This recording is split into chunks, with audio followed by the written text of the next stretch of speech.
Astaghfirullah. Bismillahirrahmanirrahim. Alhamdulillah wassalatu wassalamu ala Rasulillah wa ala alihi wa sahbihi wa mawalah wa la hawla wa la quwata illa billahi wa ba'du. Kita lanjutkan kajian kita, masih membahas Siratul Mustafa sallallahu alaihi wasallam, dan kita masuk pada halaman ke-116, hijrah pertama menuju negeri Ethiopia.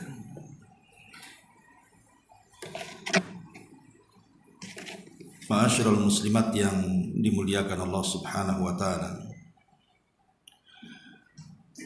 Pada pembahasan yang lalu kita sudah menjelaskan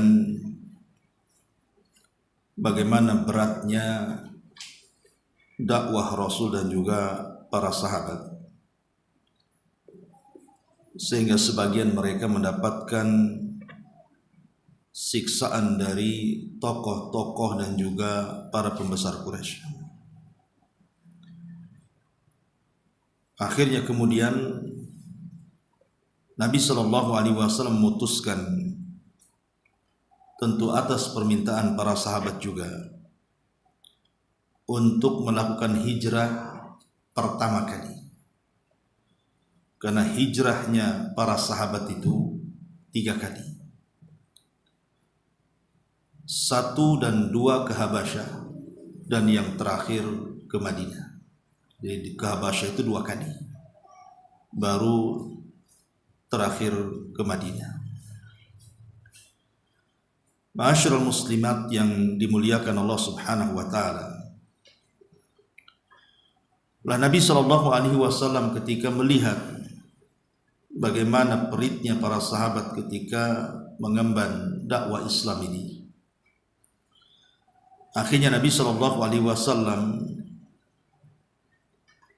memerintahkan para sahabat untuk hijrah. Hijrah kemana?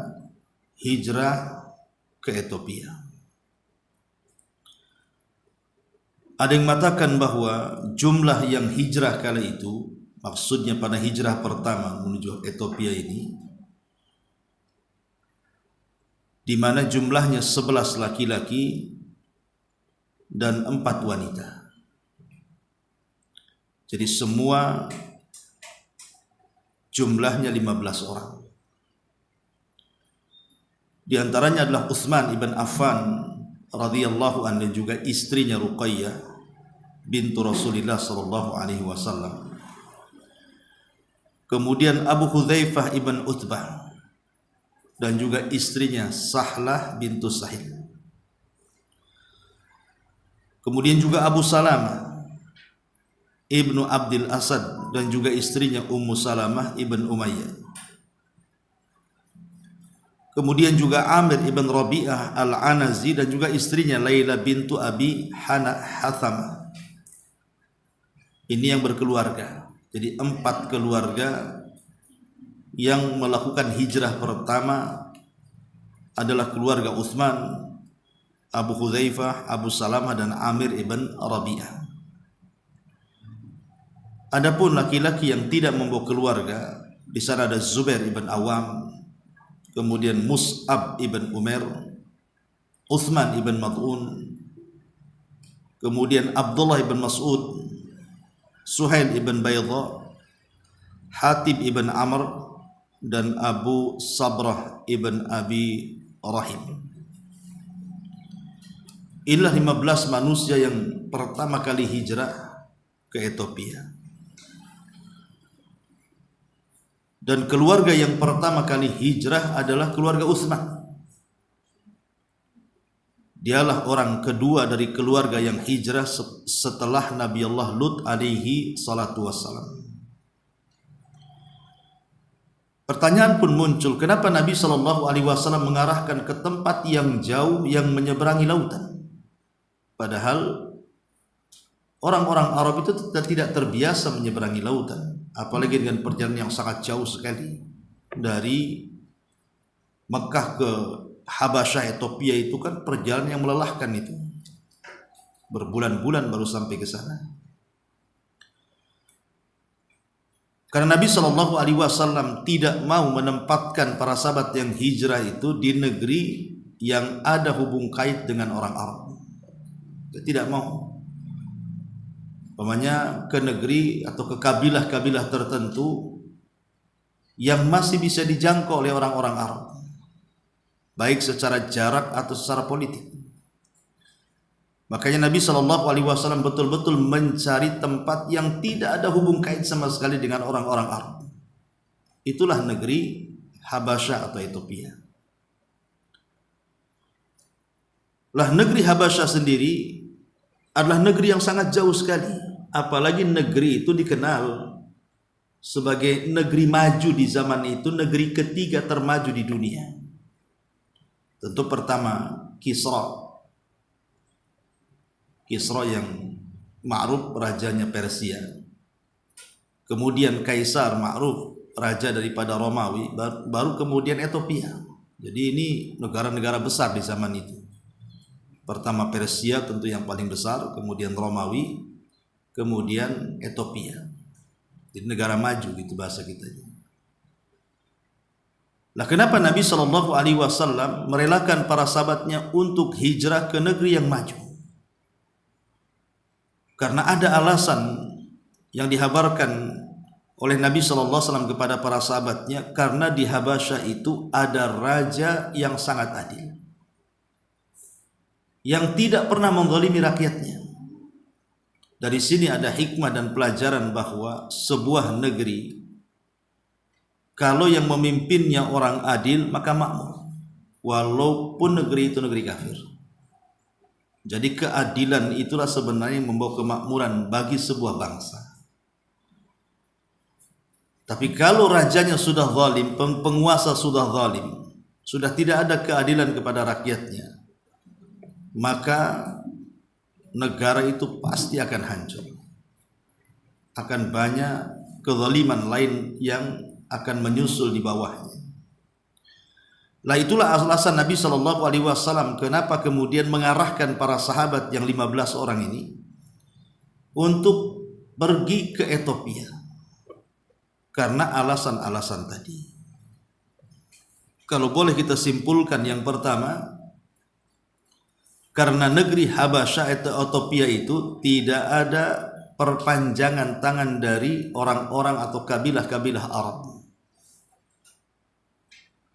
Artinya tidak ada hubungan sia-sia politik dengan mereka. Yang kedua, karena Raja Habasyah itu dikenal dengan keadilannya. Makanya Nabi SAW sampai mengatakan, inna bi ardil habasyati malikan la yudlamu ahadun indahu. Sesungguhnya di negeri Ethiopia itu ada satu raja yang tidak pernah menzalimi rakyatnya. Fa'alhiku bibiladihi hatta yaj'alallahu lakum faraja wa makhraja. Maka berangkatlah kau ke negeri itu, semoga Allah Subhanahu wa ta'ala memberikan kelapangan dan jalan keluar untuk kalian. Maka kata para sahabat, fa kharajna ilaihi arsalan hatta ijtama'na fa nazalna bi khairi darin ila khairi jarin aminna ala dinina. Kata para sahabat, setelah kami keluar kemudian sampai di Habasyah, maka kami mendapatkan kebaikan tetangga yang mengamankan agama kami di sini. Memang negerinya bukan negeri terbaik, tapi kami punya tetangga yang baik di sini. Itulah alasan para sahabat. Dari sini kita tahu bahwa penduduk Habasyah itu baik-baik orangnya. Itu pula yang menjadikan Nabi SAW mengizinkan para sahabat bukan hanya rajanya, rakyat-rakyatnya baik. Karena pengakuan para sahabat, ya memang dia bukan negeri terbaik, bukan seperti Mekah. Kalau Mekah kan jelas negeri terbaik. Tapi walaupun bukan negeri terbaik, kami dipindahkan ke negeri yang memiliki tetangga yang baik. Sehingga aminna ala dinina, agama kami pun merasa aman, kami pun bebas beribadah di negeri ini. Ini yang kedua. Yang ketiga, karena penduduk Habasyah itu orang Nasrani. Jadi agama mereka itu agama Nasrani. Bukan musyrik. Bukan juga Yahudi. Dan Al-Quran sudah mengatakan, latajidanna asyaddan nasi adawatan lilladzina amanul yahuda walladzina asyraku wa latajidanna aqrabahum mawaddata lilladzina amanu alladzina qalu inna nasara. Engkau akan mendapati manusia yang paling keras permusuhannya kepadamu adalah orang-orang Yahudi, kemudian orang-orang musyrik. Dan engkau akan dapati manusia yang paling dekat cintanya dengan orang-orang yang beriman, merekalah orang yang mengatakan kami adalah Nasrani. Jadi orang Nasrani itu lembut hatinya, lain dengan Yahudi ataupun orang-orang musyrik, itu maksudnya. Makanya Nabi SAW memerintahkan para sahabat ke sana karena mereka hatinya lembut. Kemudian juga alasan yang keempat, karena negeri itu negeri aman. Tidak terdengar banyak kerusuhan, tidak terdengar banyak kekacauan, dan juga negeri yang sangat kaya raya sehingga para sahabat bisa terjamin hidup mereka, bisa mencari pekerjaan di sana. Dan lebih daripada itu, bahwa Habasyah itu negeri yang independen, artinya dia tidak mengekor kepada negara-negara yang lain yang akan menyetirnya. Itulah yang kemudian kenapa Nabi SAW, alasan-alasan inilah yang menjadikan Rasul mengizinkan para sahabat untuk hijrah ke Habasyah. Sekaligus juga pukulan kepada orang-orang musyrik. Ketika Nabi SAW kemudian mengizinkan para sahabatnya untuk hijrah, seolah-olah Rasul ingin mengatakan kepada orang-orang musyrik, lihat akibat kalian, penyiksaan kalian. Akhirnya mereka yang ada hubungan darah dengan kalian, yang ada hubungan keluarga kalian, harus keluar dari negerinya sendiri. Mana perasaan kalian? Apa hanya gara-gara mereka mengatakan beriman kepada Allah kemudian kalian menyiksanya? Dan itu pukulan telak kepada orang-orang musyrik. Kemudian juga kalau kita memetik pelajaran daripada hijrah yang pertama ini, para sahabat hijrah itu betul-betul karena firaran biddin. Mereka lari itu karena mempertahankan sebuah keyakinan, sebuah agama, seperti kisahnya Ashabul Kahfi. Kenapa Ashabul Kahfi kemudian lari dari kerajaan, akhirnya mereka berkumpul tanpa ada koordinasi, yang belakangan kemudian bersembunyi di gua, akhirnya ditidurkan sampai 3 abad lebih. Tidak lain karena mempertahankan agama mereka. Itu pula yang dilakukan para sahabat. Mereka takut kalau seandainya mereka lama-lama di Mekah dengan penyiksaan, tekanan, intimidasi, akhirnya luntur akidah mereka, balik ke agama nenek moyang mereka. Akhirnya dengan sebab itu mereka pun ingin menyelamatkan akidah dan agama mereka menjauh. Lebih daripada itu juga Nabi SAW tidak menghendaki adanya kekerasan antara para sahabat Nabi SAW dan orang-orang musyrik. Jangan sampai kemudian beradu hanya gara-gara mempertahankan sebuah keyakinan. Seolah-olah Rasul mengatakannya sudah mengalah saja, kita yang pergi dari sini. Sebab kalau terus-terusan kemudian mereka tidak keluar dari situ, bukan tidak mustahil mereka akan dibuntu, dibantai, dibunuh gitu ya. Dan itu yang tidak dikehendaki Rasul, makanya Rasul merintahkan mereka, sudah kalian pergi saja. Jaga agama kalian, jaga akidah kalian. Kemudian juga tentu pemikiran Nabi SAW lebih daripada itu, supaya mengembangkan agama Islam.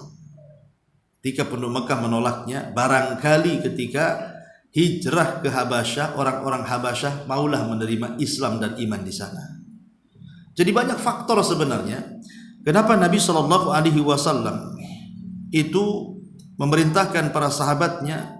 Ya salah satunya tadi, supaya juga para sahabat istirahat juga. Lelah mereka itu setiap hari ditekan, setiap hari diintimidasi, bahkan disiksa, lelah mereka. Sehingga Rasul memberikan kasih sayangnya supaya mereka beristirahat. Walaupun perjalanan yang melelahkan sekali, tapi mereka akan memetik hasilnya ketika sampai di Habasyah. Ma'asyiral muslimat yang dimuliakan Allah Subhanahu wa taala. Jadi secara umum mereka itu menjauhkan diri dari kezaliman. Yang kedua, menjauhkan diri untuk tidak kembali kepada agama nenek moyang. Kemudian juga yang ketiga, karena yang berangkat itu kan tidak semua orang susah ya. Yang berangkat ini kan juga ada yang pakar-pakar dagang, para pembesar-pembesar gitu ya. Bukan semua orang miskin yang hijrah itu, enggak. Utsman bin Affan itu orang kaya, Mus'ab bin Umair, kemudian juga banyak para sahabat yang kaya-kaya yang terhormat, Utsman bin Maz'un ya, karena juga mereka selain daripada hijrah menyelamatkan agama mereka, supaya juga ada harokat perniagaan, karena mereka ahli-ahli dagang ya, sehingga mereka bisa mengamalkan kepiawaian mereka dalam berniaga itu di negeri yang maju, negeri Habasyah. Ma'asyiral muslimat yang dimuliakan Allah Subhanahu wa taala, maka tepat di bulan Rajab tahun ke-5 Hijriah. Kenapa Nabi SAW memilih bulan Rajab?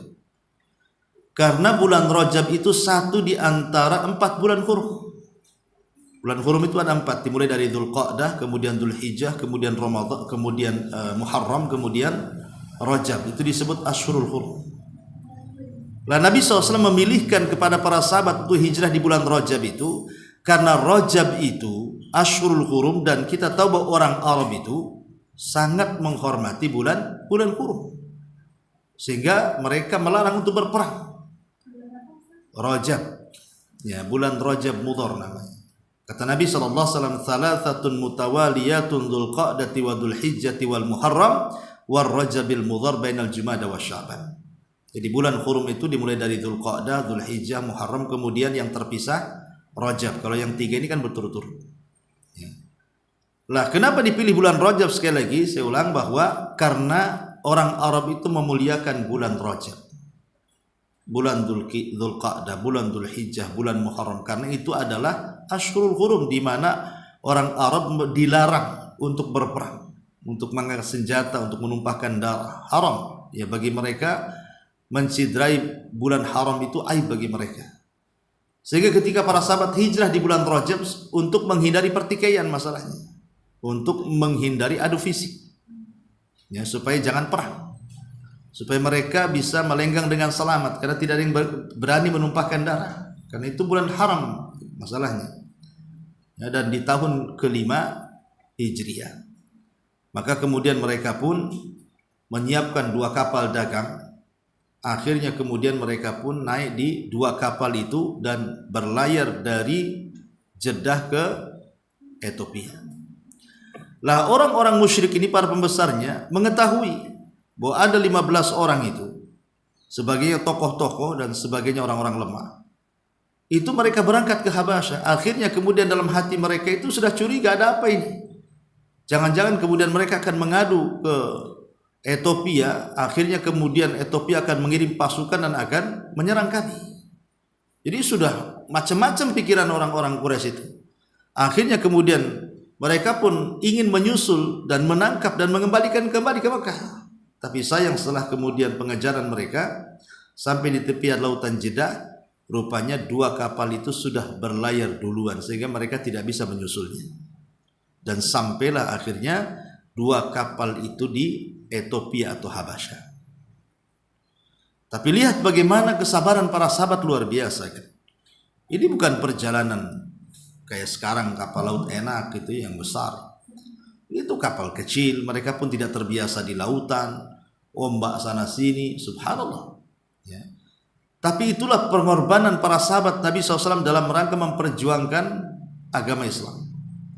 Lah di antara orang-orang yang hijrah itu kan ada putri Nabi di situ, Ruqayyah. Seolah-olah Nabi SAW ingin mengatakan kepada para sahabat ya, yang merasa perih hatinya untuk melakukan hijrah itu bukan kalian saja, saya pun merasakan karena putri saya ada di situ. Ruqayyah yang merupakan istri daripada Utsman ibn Affan radhiyallahu anhu. Jadi Rasul mencontohkan dari keluarganya juga gitu kan. Bukan menyuruh orang-orang lain suruh hijrah, menantang bahaya, sementara Nabi tenang-tenang di kabilahnya, tidak begitu. Justru salah satu putri beliau Ruqayyah yang notabene istri daripada Utsman ibn Affan terlibat dalam hijrah pertama kali ke Habasyah. Luar biasa ya, Rasul memberikan contoh seperti itu. Jadi sini kalau kita bisa petik pelajaran gitulah dari kisah hijrah ini. Pertama, kita mendapatkan pelajaran bagaimana sabarnya para sahabat. Sabar, betul-betul sabar dari semua segi kesabaran. Baik sabar ketika melaksanakan ketaatan kepada Allah, sabar ketika menjauhkan kemaksiatan Allah, dan sabar ketika menerima qada dan qadar Allah Subhanahu wa taala. Betul-betul mereka mengamalkan tiga-tiganya kesabaran ini. Karena mereka betul-betul juga meninggalkan tanah kelahirannya. Seolah-olah mereka diusir setelah tidak langsung kan mereka diusir dari tanah kelahiran. Jadi itu berat sekali. Ya sekarang mereka sudah tidak aman lagi hidup di Mekah. Setiap hari mereka mendapatkan celaan, ejekan, makian, bahkan kekerasan fisik dan lain sebagainya. Ya seolah-olah mereka diusir secara tidak langsung, tapi mereka sabar. Ya, mereka sabar di atas ujian Allah Subhanahu wa taala. Kemudian yang kedua juga istiqomahnya para sahabat yang luar biasa, mempertahankan akidah dan agama mereka. Dan ini patut kita tiru gitu ya, bagaimana kuatnya mereka mempertahankan agama. Sampai mereka rela hijrah jauh dari Mekah, meninggalkan keluarga, bisnis mereka, rumah mereka, tanah mereka, hanya untuk mempertahankan agama. Maka nikmat mana lagi orang itu bisa istiqomah di atas jalan Allah Subhanahu wa taala. Alladzina qalu rabbuna Allah tsumma istaqamu tatanazzalu alaihimul malaikatu alla takhafu wa la tahzanu wa abshiru bil jannati allati kuntum tu'adun. Orang-orang yang mengatakan Rabb kami Allah kemudian istiqamah, maka turun para malaikat saat kematiannya dan bisikkan di telinganya, jangan takut, jangan sedih, karena sorga sudah menantimu. Jadi pelajaran kedua, kita diajarkan istiqamah di dalam mempertahankan agama. Kemudian juga pelajaran yang ketiga, bagaimana kasih sayang Rasul terhadap sahabatnya. Sampai Nabi SAW tidak mau ada kekerasan lagi di Mekah yang menimpa para sahabatnya. Tidak mau terdengar lagi ada sahabat yang disiksa sampai dibunuh seperti keluarga Ammar ibn Yasir. Rasulullah SAW kasihan dengan para sahabat, lelah mereka ingin ibadah. Selama ini mereka sembunyi-sembunyi. Kalau terang-terangan mereka akan disiksa. Akhirnya Nabi pun memerintahkan para sahabatnya untuk hijrah supaya mereka istirahat sesaat dari kepenatan hidup mereka dalam menjalankan perintah Allah Subhanahu wa taala, sehingga Nabi memerintahkan mereka untuk pergi ke Habasyah. Ma'asyiral muslimat yang dimuliakan Allah Subhanahu wa taala. Nah, ketika kemudian mereka sampai di Habasyah, ya mereka hidup dengan tenang, bergandeng tangan dengan orang-orang Nasrani yang ada di Habasyah. Tidak ada gangguan sama sekali. Cuman kan masalahnya begini. Jadi ketika di tahun ke-7 Hijriah, tidak salah, tahun ke-7 Hijriah, Nabi SAW ketika itu sedang berkhutbah di sekitar Ka'bah.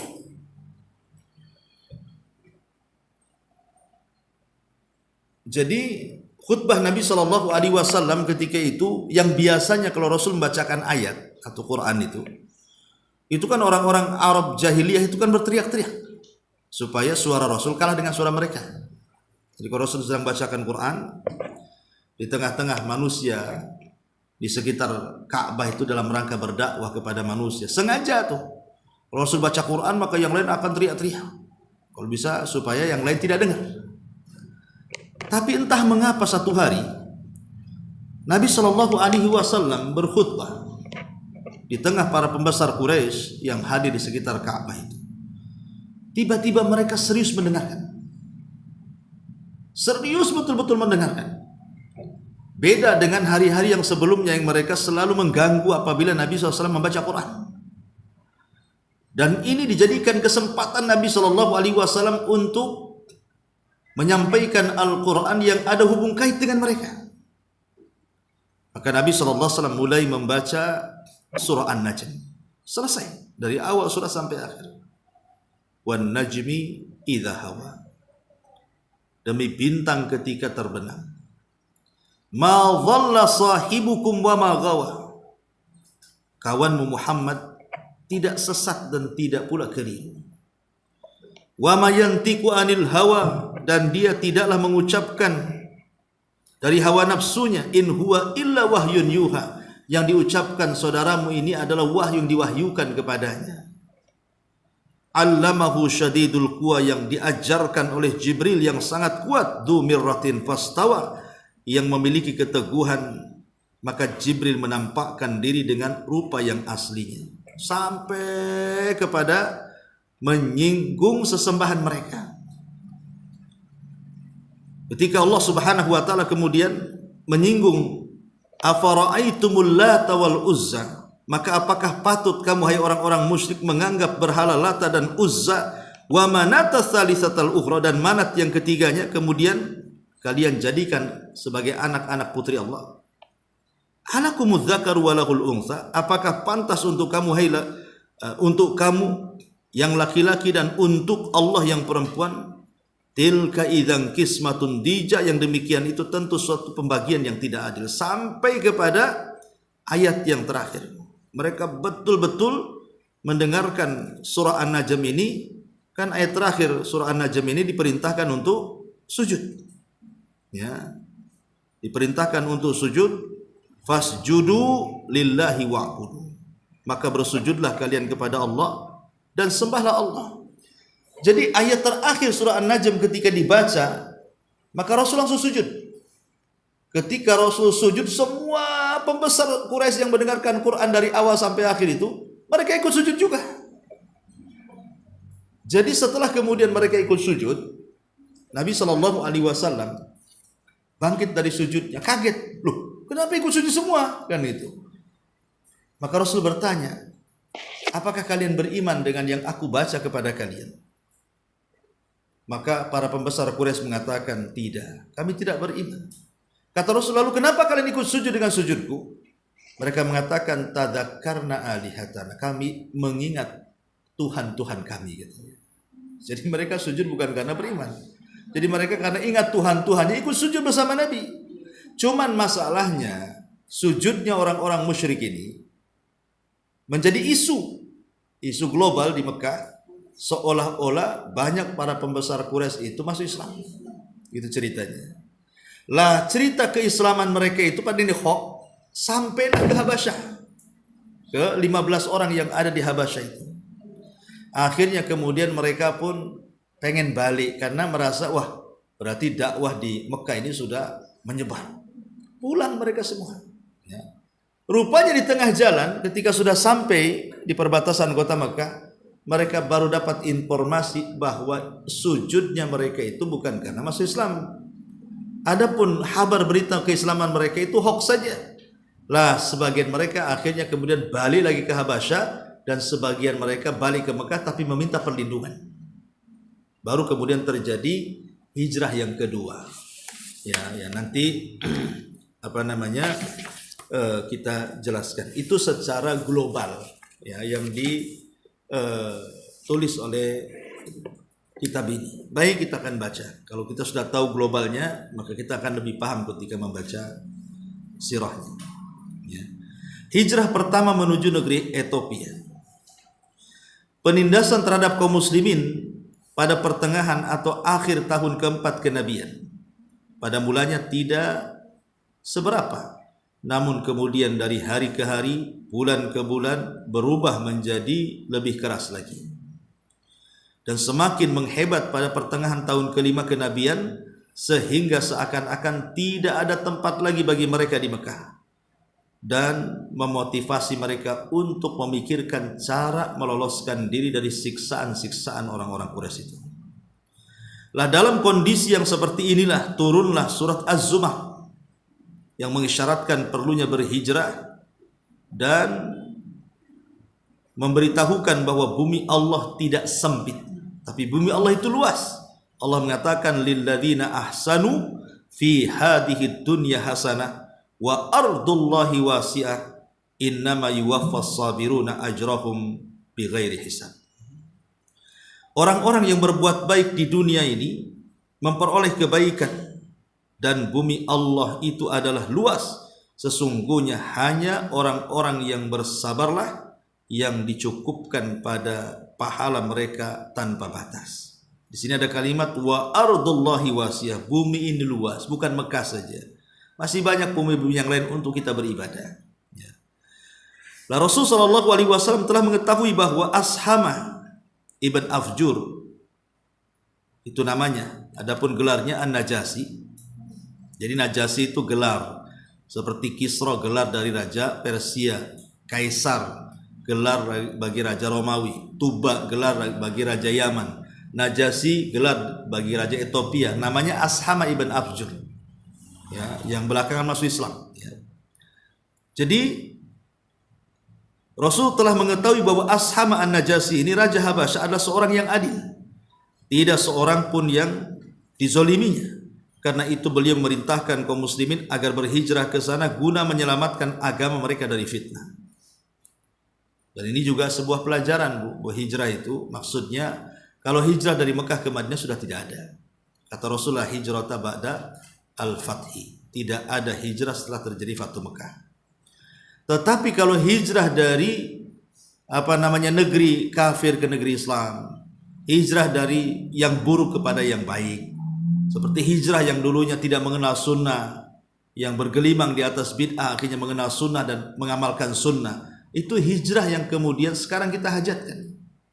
Ya, jadi hijrah yang lebih baik lagi akhlak kita, ibadah kita, akidah kita dan begitu seterusnya. Karena di zaman fitnah seperti ini mempertahankan sebuah keyakinan juga agak sulit. Apalagi syubhat dan syahwat sekarang ini luar biasa lewat medsos itu. Bagaimana bermunculan kemudian ajaran-ajaran sesat dengan berbagai macam kesesatannya. Ada yang ngaku nabi, ada yang ngaku Imam Mahdi, ada yang ngaku bisa bicara dengan botol aqua, dengan semut, dengan Nabi Sulaiman, dengan macam-macam kan. Nah, ini kan syubhat namanya dan itu tersebar, mudah diakses siapa saja. Belum lagi syahwat. Ya, judi online di mana-mana, miras di mana-mana, zina di mana-mana. Memang pertahankan akidah di zaman sekarang ini luar biasa. Tapi Nabi SAW pernah mengatakan, inna mi waraikum ayyamas sabrin. Di belakang kalian nanti akan ada hari-hari kesabaran. Di mana orang yang memegang sunnah seperti memegang bara api. Ibu bisa bayangkan, kalau ada arang untuk nyetrika masih merah, kemudian ibu pegang, berapalah ibu tahan megang itu? Nggak akan tahan, sebentar saja mungkin dilempar. Ya, kenapa? Karena namanya sifat bara api itu panas dan kalau terkena tangan kita pasti akan melepuh, akan merusak tangan. Nah, lah Nabi SAW menggambarkan seolah-olah memegang sunnah di akhir zaman itu seperti memegang bara api seperti itu. Serba salah. Ya, kalau kita pegang terbakarlah tangan kita. Kalau kita lepaskan, lepas pula sunnah dari badan kita. Karena memegang sunnah di akhir zaman itu karena dipertontonkan dengan syubhat dan syahwat itu. Semakin kita pegang sunnah, syubhat pula menyambar-nyambar, syahwat pula mendekat-dekat. Tapi kalau kemudian kita hilangkan sunnah itu, kita ikut orang ramai, masuklah kita ke syubhat, masuklah kita ke syahwat, hancurlah kita di situ. Makanya wajar kemudian kalau Rasul memberikan pahala besar, di mana orang yang memegang sunnah di akhir zaman itu sama dengan pahala memegang sunnah 50 para sahabat Nabi Sallallahu Alaihi Wasallam. Ya, bagaimana para sahabat di sini diuji sedemikian rupa. Alhamdulillah kita tidak pernah mengalami seperti yang dialami para sahabat. Kita hanya bisa membaca, mendengarkan itu. Tapi kan ada ibrah besar bahwa ini bukan kisah yang kita baca untuk supaya lekas tidur gitu kan. Tapi ada pelajaran besar di sini bahwa bagaimana pengorbanan orang dulu dalam berdakwah harusnya kita harus contoh. Pamannya ibu ini mendapatkan ujian. Gara-gara pamannya dulu nggak pakai cadar, terus pakai cadar. Kemudian dikata-katai tetangga, awas ada ninja gitu. Ya, pamannya baru begitu saja udah sakit hati. Akhirnya dicopot cadarnya. Kan kadang-kadang seperti itu. Itu ajaran apa itu? Sesat itu. Akhirnya takut dianggap sesat, ya udahlah, bagus kayak orang biasa saja. Nah, jadi kadang-kadang kita ini pengorbanan nggak seberapa, hanya diomongin orang. Itu saja sudah kadang-kadang udah nggak istiqomah tuh. Lihat para sahabat, mereka bukan diomongi, ya mereka itu disiksa, ya kan? Seolah-olah diusir dari negaranya. Tapi bagaimana kesabarannya? Nah, ini juga untuk menenangkan hati, bahwa kisah-kisah ini lebih dicatat oleh para ulama itu untuk menenangkan hati kita, supaya minimalnya ketika kita menghadapi hal yang sama, walaupun tidak sama dari segi pengorbanannya, tapi adalah pelajaran di situ. Kita pun harus lebih sabar karena orang-orang yang mendahului kita juga mereka bersabar. Lah pada bulan Rajab tahun kelima kenabian, berhijrahlah rombongan pertama dari kalangan para sahabat menuju Ethiopia. Rombongan itu terdiri dari 12 orang laki-laki, ada yang mengatakan 11, ada yang mengatakan 12, dan 4 orang wanita yang dipimpin langsung oleh Utsman ibn Affan radhiyallahu an, yang membawa serta Ruqayyah putri Rasulullah sallallahu alaihi wasallam. Sehingga Rasul sampai bersabda, sesungguhnya mereka berdua, maksudnya Ruqayyah dan juga suaminya Utsman, adalah keluarga pertama yang berhijrah di jalan Allah setelah apa yang pernah dilakukan oleh Ibrahim dan Nabi Allah Lut alaihi salam. Ya, artinya keutamaan Utsman, bahwa dia keluarga pertama yang hijrah setelah Ibrahim dan Lut. Ini kan Rasul ingin memberikan keterangan bahwa bagaimana anaknya sendiri adalah orang yang pertama kali hijrah. Kemudian kata mu'allif, kepergian mereka dilakukan dengan mengendap-endap pada malam yang gelap gulita agar tidak diketahui oleh orang-orang Quraisy menuju laut, kemudian mengarah ke pelabuhan Syaibah yang ada di Jeddah. Ternyata takdir mereka sejalan dan seiring dengan itu, di mana ketika itu ada 2 buah kapal dagang yang akan berlayar menuju Habasyah, dan mereka pun ikut serta bersamanya. Kaum Quraisy akhirnya mengetahui hal itu, lalu menelusuri jejak perjalanan kaum muslimin. Akan tetapi tatkala mereka sampai di tepi pantai, kaum muslimin telah bertolak dengan aman. Akhirnya kaum muslimin menetap di Habasyah dan mendapatkan sebaik-baik perlindungan dari raja yang adil, Ashama ibn Afjur, atau dikenal dengan Malikul Habasyah, Raja Najasyi. Ya. Ini sekilas perjalanan hijrah pertama. Kemudian kisah sujudnya kaum musyrikin bersama-sama kaum muslimin dan kembalinya para sahabat berhijrah. Jadi pada bulan Ramadan di tahun yang sama, Nabi SAW pergi ke Masjidil Haram. Di sana banyak berkumpul kaum Quraisy, terdiri dari para pemuka dan tokoh-tokoh mereka. Beliau SAW kemudian berdiri di tengah-tengah mereka dan mendadak membaca suratul Najm. Orang-orang kafir tersebut sebelumnya tidak pernah mendengarkan kalamullah secara langsung, karena program yang mereka lancarkan secara kontinu adalah melakukan apa yang saling mereka nasihatkan satu dengan yang lainnya. Sebagaimana diabadikan oleh Allah, la tasma'u li hadzal Qur'an wa alghaw fihi la'allakum taghlibun.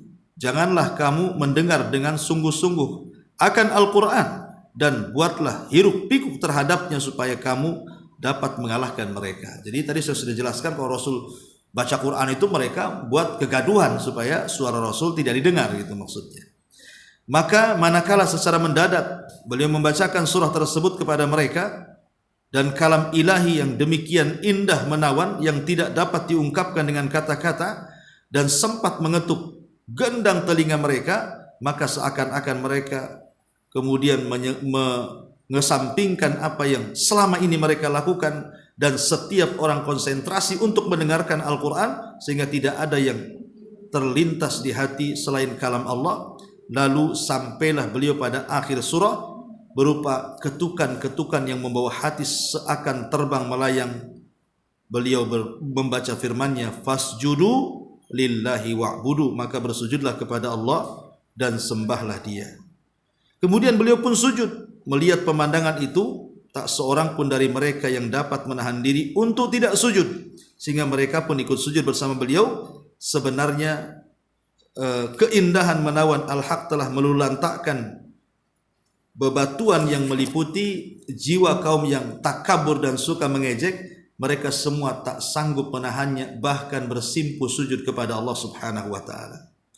Mereka linglung dan tidak tahu harus berbuat apa, manakala keagungan kalam Allah telah memelintir kendali yang selama ini mereka pegang, sehingga membuat mereka melakukan sesuatu yang selama ini justru dengan susah payah berusaha mereka hapus dan lenyapkan. Kejadian tersebut mendapatkan kecaman dari teman-teman mereka yang tidak sempat hadir di majelis itu. Maka mereka pun merasa inilah momen bagi mereka untuk mendustakan Rasul dengan membalikan fakta yang sebenarnya, bahwa yang terjadi adalah beliau mengungkapkan kata-kata penghormatan terhadap berhala-berhala, yaitu beliau mengatakan itulah Al-Gharanik yang mulia, yang syafaatnya telah diharap-harapkan. Lah isu bohong ini mereka gembar-gemborkan agar dapat menjadi alasan sujud mereka bersama Nabi. Tentunya hal itu tidak begitu mengherankan sekali, sebab sumbernya adalah dua orang yang selama ini pekerjaannya suka mengarang-arang dusta serta menghembus-hembuskan isu. Berita tersebut tentu sujudnya kaum Quraisy sampai ke telinga kaum muslimin yang berhijrah ke Habasyah, akan tetapi kemudian versi beritanya sangat bertentangan dengan realitas yang sebenarnya, yaitu yang sampai kepada mereka bahwa orang-orang Quraisy sudah masuk Islam.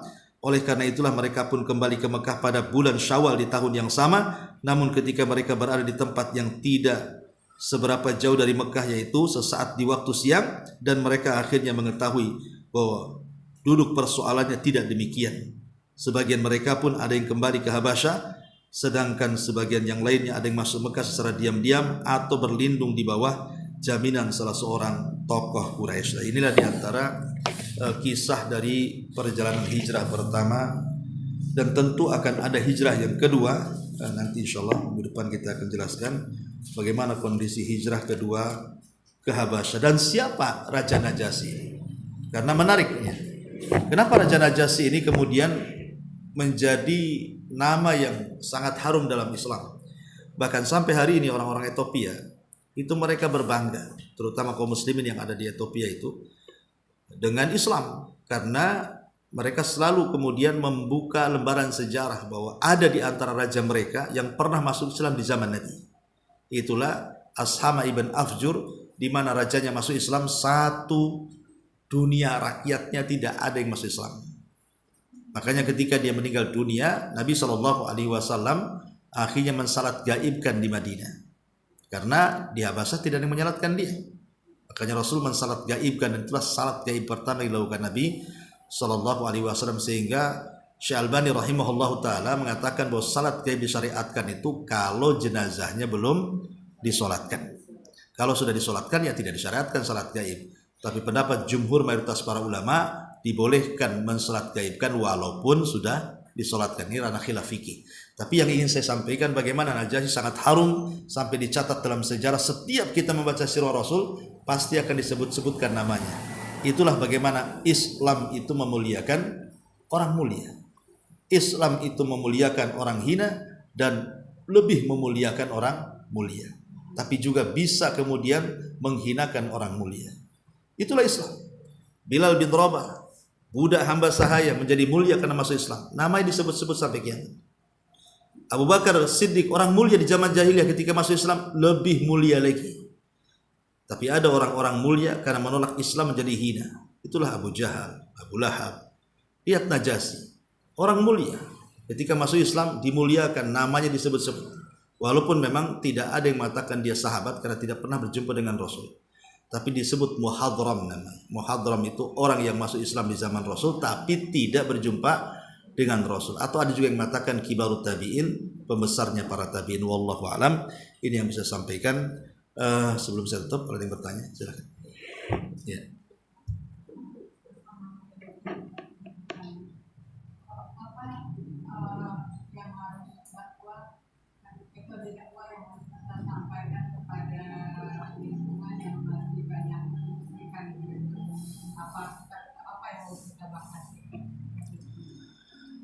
Ya, alhamdulillah.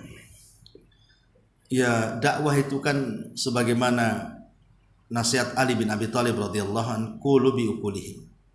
Sampaikan dakwah itu dengan pemahaman yang bisa diterima oleh mad'u yang kita dakwahi.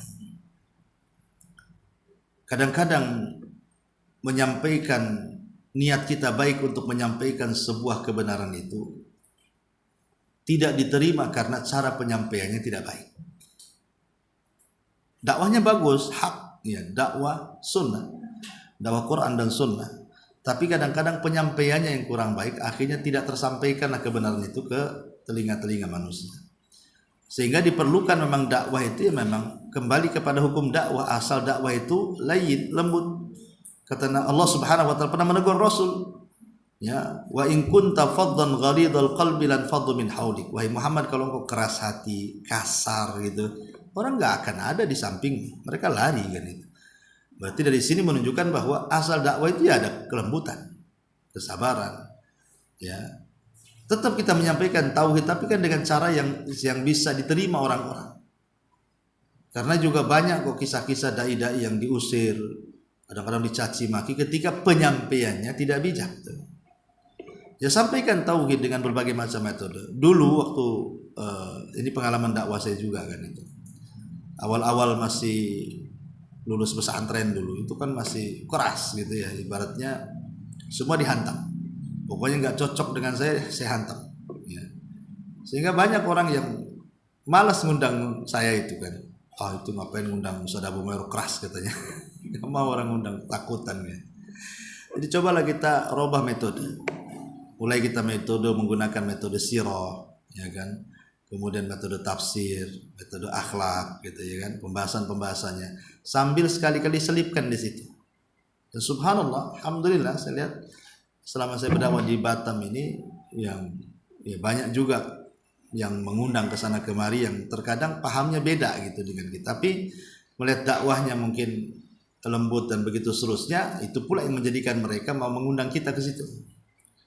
Dan tak banyak juga akhirnya orang-orang yang dulu tidak suka jadi suka, yang tidak mau mengenal sunnah akhirnya jadi mau mengenal sunnah.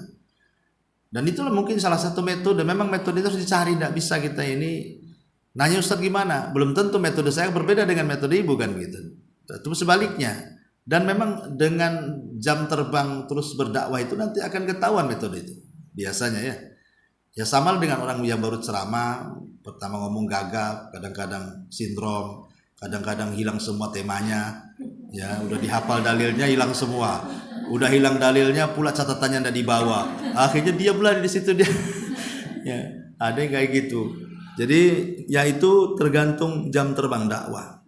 Ya, Ibu kalau mungkin setiap hari berdakwah kan tidak harus mesti kayak saya begini ngajar, tidak. Ya, justru kadang-kadang berdakwah keluar itu lebih utama gitu, karena mereka, kalau ibu yang ini udah ngaji pasti ke sini.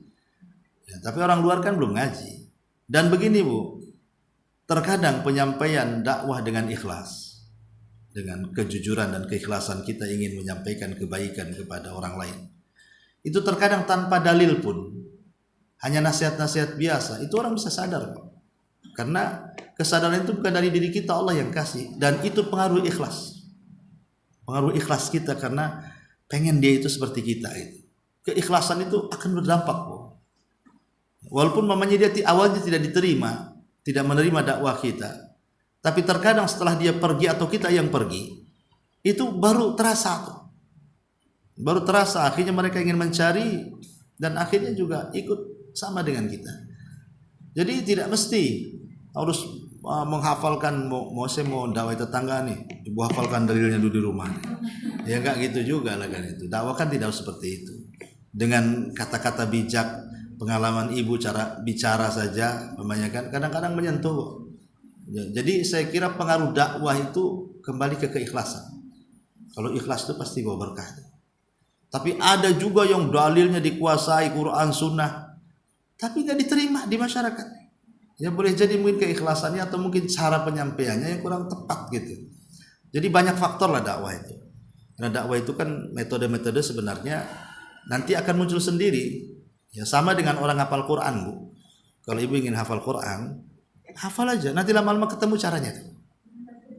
Ya, coba hafal pemain 2 ayat dibaca 100 kali terus setiap hari.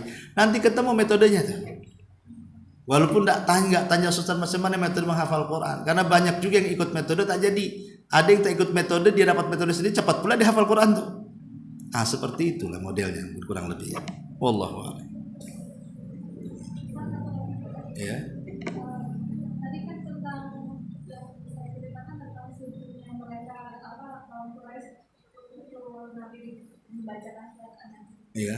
Terus mereka mengingkari. Apakah itu itu berkaitan dengan apa yang kata Allah yang Allah telah mengutuskan hati mereka?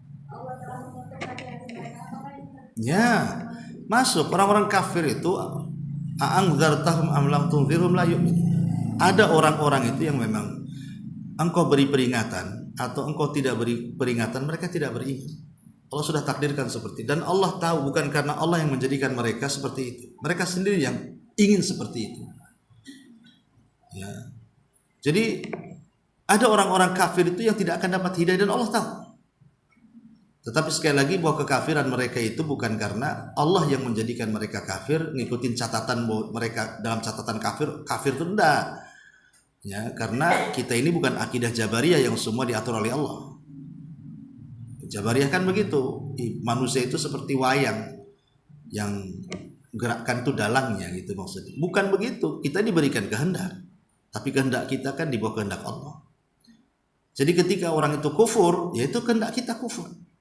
Fir'aun kufur, kehendak Fir'aun dia kufur sendiri. Iblis kufur, ya kehendak iblis sendiri. Makanya iblis mengatakan di hadapan Allah itu, fabima aghwaytani, karena engkau sudah menyesatkan aku. Kok bisa iblis menyalahkan Allah? Dia mau sesat sendiri kok disalahkan pula Allah yang menyesatkan dia. Dia yang sesat sendiri, disuruh tobat tak mau, ya disuruh sujud tak mau, berarti kan dia sendiri yang mau tuh. Buktinya malaikat mau sujud kok dia tak mau sujud, berarti kehendak dia. Lain kalau semua malaikat tak sujud, berarti kan memang semuanya kan. Ini kan malaikat sujud kecuali dia, berarti kehendak dia tidak sujud. Artinya sesatnya bukan karena kehendak Allah, tapi dia mau sesat sendiri. Ketika dia sesat, Allah sesatkan sekali. Jadi ada orang-orang itu yang seperti itu gitu, dikasih nasihat, nggak dikasih nasihat sama saja. Ya, itulah orang-orang kafir karena Allah sudah tutup hati-hati mereka. Allahu, Allah sudah tutup hati-hati mereka, sudah ada ron dalam hati mereka sehingga sulit menerima kebenaran. Makanya kalau ada yang mengatakan, kalau Allah Subhanahu wa taala tahu bahwa orang kafir itu akan kafir selamanya dan dia akan masuk dalam neraka, ngapain Allah hidupkan lama-lama? Ya, ibaratnya gini, ibu sudah tahu nih pembantu ibu akan kurang ajar, akan mencuri di rumah, akan selingkuh dengan suami, akan ini. Pasti ibu pecat sebelumnya kan? Ada udah tahu nih. Ya, ini udah tahu nih pembantu ini jahat nih. Lah saya pecat aja. Ya. Lah kenapa Allah? Ya sudahlah, daripada dia kurang ajar sama aku wafatkan aja lah. Langsung masukkan ke neraka aja. Ya, kenapa Allah tidak langsung seperti itu? Ya, kenapa Allah kasih kehidupan dia pula lama sampai dia dah tahu Allah itu dia akan kafir terus sampai kiamat. Ya, tapi kenapa dibiarkan dia kurang ajar? Supaya ketika mereka dibiarkan seperti itu, andartahum am lam tudhirum, Allah punya hujah. Allah punya hujah bahwa kamu sudah saya pernah kasih umur di situ. Kemanakan umurmu? Kemanakan cara berpikirmu? Nah, gitu maksudnya. Supaya ada hujah di situ kan. Kalau ndak dihidupkan langsung dimatikan masuk neraka, zalim lah Allah jadinya. Nah, seperti itu. Nah, jadi ada orang-orang itu yang memang diperingatkan atau tidak, yang memang tidak beriman. Dia satu sudah takdirnya, tetapi sekali lagi bahwa ketidakberimanan mereka bukan paksaan dari Allah, tidak, tapi karena kehendak mereka. Wallahu a'lam. Iya, segera cukup. Subhanaka wa bihamdika, asyhadu an la ilaha illa anta, astaghfiruka